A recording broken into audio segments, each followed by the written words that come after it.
खबर, अल-फलाह मॉड्यूल की डायरी एजेंसियों के हाथ लग गई है। ये बड़ी जानकारी सामने आ गई है। बता दें, डॉक्टर उमर और डॉक्टर मुजमिल की डायरी मिलने के बाद अल-फलाह के रूम नंबर 4 और 13 से डायरी बरामद की गई है और इस डायरी मिलने के बाद तमाम जो इस राज है उससे भी पर्दा हटने की जानकारी सामने आ रही है। बता दें कि इस डायरी में कई कोड वर्ड भी सामने आए हैं।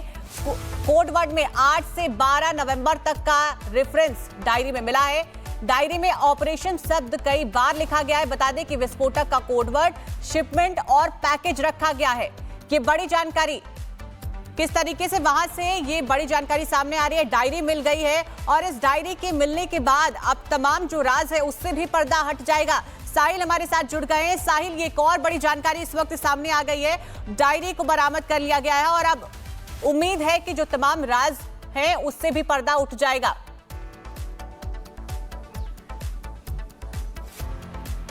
जी बिल्कुल, अल-फलाह यूनिवर्सिटी के रूम नंबर 4 मुजम्मिल के रूम से जो है एक डायरी पुलिस के हाथ लगी है और डायरी के अंदर काफ़ी जो कोड्स वर्ड चीज़ें हैं वो उस पर लिखी हुई है। और ये बात जाहिर है कि डायरी के अंदर बाकी जो डिटेल्स हैं वो भी लिखी होंगी, जिसके चलते जिस तरीके से इन्होंने धमाके को अंजाम दिया है उन कोडवर्ड्स को भी उस डायरी के अंदर लिखा गया है। और डायरी जो है पुलिस के लिए एक अहम सबूत माना जा रहा है, क्योंकि इससे पहले रूम नंबर 13 में आतंकियों की मीटिंग होती है और रूम नंबर 4 से डायरी मिलना पुलिस के लिए कामयाबी है कि उस डायरी के अंदर ऐसे कितने राज होंगे जो कुछ समय में खुलने वाले हैं और क्या क्या इनकी आगे की प्लानिंग थी, वो तमाम जो चीज़ें हो डायरी में हो सकती है। और डायरी जो है एक महत्वपूर्ण एविडेंस जो है वो एजेंसीज के लिए माना जा रहा है। लेकिन अब ये देखने वाली बात होगी कि डायरी में कैसे कैसे चीज़ें खुलेंगी, तो कौन कौन से जो स्टेट्स थे वो उसके अंदर मेंशन होंगे, किस तरीके से आतंकी घटना को अंजाम देना है वो उसमें मेंशन होगा। तो एक बड़ी कामयाबी जो है एजेंसीज के हाथ लगी है। हो सकता है कि डायरी के अंदर उन बाकी डॉक्टर्स का भी नाम लिखा हो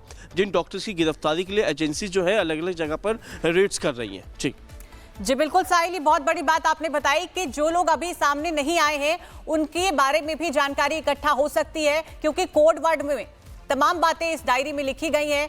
जो ऑपरेशन को किस तरीके से अंजाम तक पहुंचाना है इसके बारे में भी बड़ी जानकारी मिल सकती है। और इस डायरी के सामने के आने के बाद से अब उम्मीद ये भी है कि कहां कहां से सामान खरीदा गया, कहां कहां पर लोग छुपे हुए हैं, इसके बारे में भी जानकारी मिलेगी। जी साहिल। हाँ जी बिल्कुल, डायरी जो है एजेंसीज के हाथ ज़रूर लगी है। डायरी के अंदर क्या लिखा हुआ है वो उस पर एक सवाल है, क्योंकि मुजम्मिल के रूम नंबर 4 से डायरी मिली है तो जाहिर सी बात है कि मुजम्मिल और बाकी जो आतंकी डॉक्टर उमर और बाकी जो लोग इनके संपर्क में थे उनके बीच क्या क्या बातचीत हुई वो उन कोड्स को बनाकर जो है डायरी के अंदर लिखा गया, जिससे कोई अन्य व्यक्ति जो है इनकी लैंग्वेज को ना समझ पाए। इसीलिए इन्होंने कोड वर्ड्स का जो लैंग्वेज है वो इस्तेमाल किया है, क्योंकि कल के दिन दिल्ली पुलिस और एजेंसी जो थी अल-फलाह यूनिवर्सिटी के अंदर पहुंची थी। कई जो रूम्स जो उनकी रडार पे थे, चाहे वो डॉक्टर मुजम्मिल का रूम हो, चाहे वो डॉक्टर उमर का रूम हो, रूम नंबर 13, इन रूम्स की बारीकी से तलाशी ली गई थी। डायरी के अलावा जो है कुछ इलेक्ट्रॉनिक एविडेंस जो है वो भी एजेंसीज के हाथ लगे हैं। तो डायरी और इलेक्ट्रॉनिक एविडेंस उनको ब्रेक किया जा रहा है, और जिसके बाद ये पता चल सके कि आगे की क्या प्लानिंग थी और कितने जो लोग हैं इनके यहाँ पे जुड़े हुए थे, और ये पूरे जो तार हैं वो कहाँ से जुड़ते हुए नजर आ रहे हैं। क्योंकि Jammu Kashmir police, Haryana police, UP police और एजेंसी जो है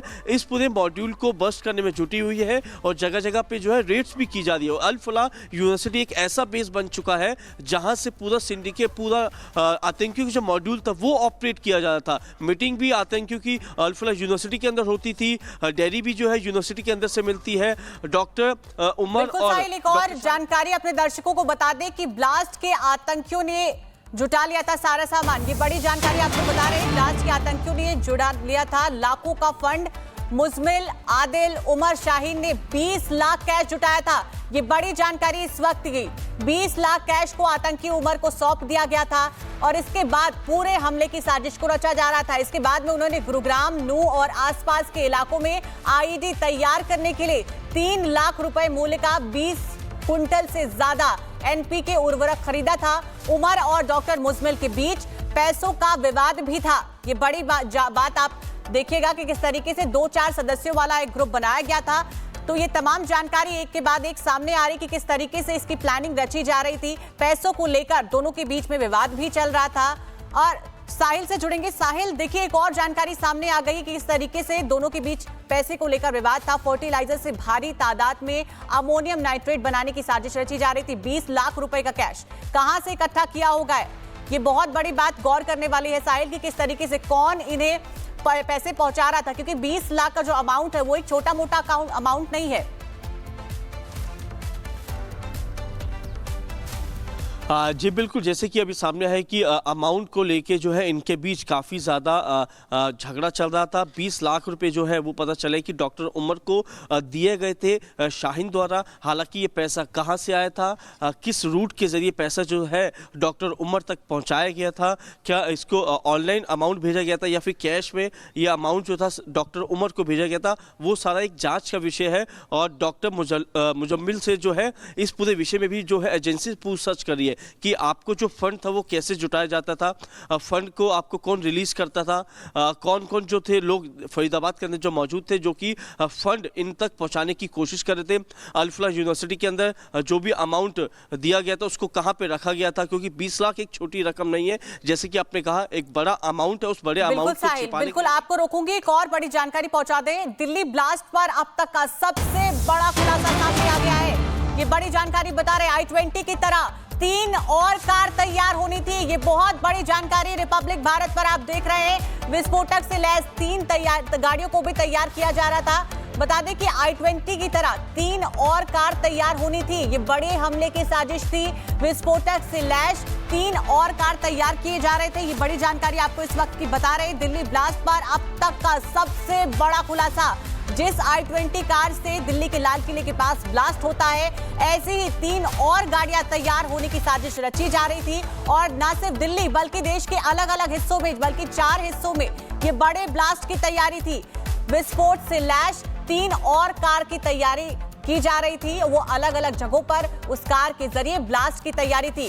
हर ब्लास्ट के लिए सेकेंड हैंड कारें अरेंज की जा रही थी। तो देखिए कितनी बड़ी साजिश, किस तरीके से किसी से सेकेंड हैंड कार लेकर, क्योंकि जो i-20 कार है वो भी किसी और के नाम पर दर्ज है और सेकेंड हैंड इसे भी खरीदा गया था। और वहीं जो अन्य 3 कार है उसको भी सेकेंड हैंड लेकर उसे भी तैयार करने की प्लानिंग को रचा जा रहा था। तो ये दिल्ली ब्लास्ट पर एक और बहुत बड़ी खबर सामने आ गई है कि किस तरीके से दिल्ली के अलग अलग हिस्सों में i-20 कार के जरिए जिस तरह दिल्ली के लाल किले पर ब्लास्ट होता है, इसी तरह 3 और कार तैयार होने की साजिश रची जा रही थी।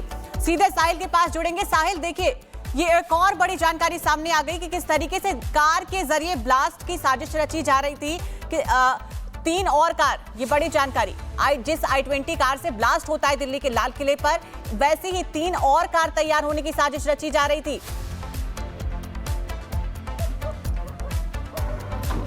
हाँ जी बिल्कुल, सोर्स यही दावा कर रहे हैं कि i-20 के अलावा 3 और गाड़ियों को तैयार किया जा रहा था कि गाड़ियों के अंदर विस्फोटक रख के कोई ऐसी जगह पे उसको पार्क करके या स्लो मूवमेंट करके धमाका करना है। ये जानकारी निकल कर सामने आई है। हालांकि दूसरी गाड़ी को देर शाम ही एजेंसी ने स्पॉट कर लिया था। फरीदाबाद के खंडावली गांव में इको स्पॉट रेड कलर की गाड़ी थी जो कि उमर के नाम पे रजिस्टर्ड थी। लेकिन ऐसी अभी 2 और गाड़ियां हैं जिनकी तलाश जो है एजेंसी और पुलिस कर रही है। जैसे ही ये जानकारी निकल के सामने आई कि 2 गाड़ियां जो है डॉक्टर उमर के नाम रजिस्टर्ड है और जो एड्रेस है वो फर्जी एड्रेस के आधार पर इन गाड़ियों को रजिस्ट्रेशन कराया गया है। लेकिन ऐसी और कितनी गाड़ियां हैं जिन गाड़ियों के अंदर विस्फोटक रख के ये दिल्ली एनसीआर को दहलाने की साजिश रच रहे थे, उसके लिए जो एजेंसीज हैं वो काफ़ी ज़्यादा एक्टिव हो चुकी है। और जैसे जैसे इनपुट्स इसमें मिल रहा है उस इनपुट के आधार पे एजेंसी जो रेड भी कर रही है, क्योंकि एजेंसीज और पुलिस का कहना है कोई भी कोताही जो लापरवाही हो इस पूरे केस में नहीं बरती जाएगी। जिस पे शक होगा, जैसी जानकारी पुलिस और एजेंसीज को मिलेगी उसको हिरासत में लेके